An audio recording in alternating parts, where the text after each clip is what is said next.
الحمدللہ وحدہ لا شریک لہ والصلاۃ والسلام علی من لا نبی بعد۔ قربانی جو کی ہے، جانور ذبح کیا ہے، جانور کا گوشت ہے، مناسب اور افضل یہ ہے کہ اس کے 3 حصے کر لیں۔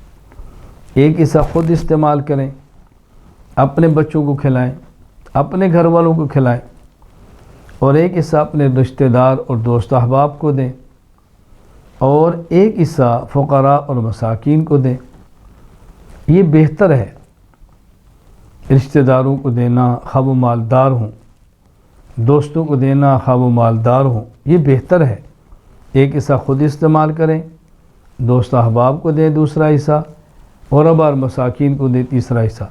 لیکن یہ بات ذہن نشین فرما لیں، اگر قربانی کے جانور کا سارا گوشت کو آدمی خود رکھ لے اور ایک بوٹی بھی کسی کو نہ دے تو قربانی کے اجر میں فرق نہیں آئے گا، قربانی ہو جائے گی۔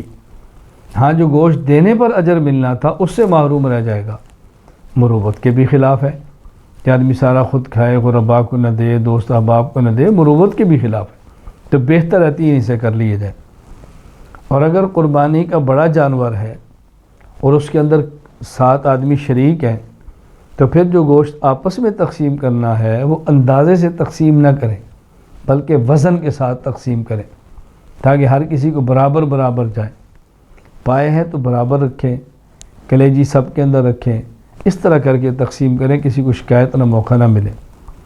اور یہ بات اچھی طرح سمجھ لیں، اگر کسی شخص سے جانور ذبح کرا کے گوشت کراتے ہیں جسے ہم قصائی کہتے ہیں، اس قصائی کو اجرت دیں۔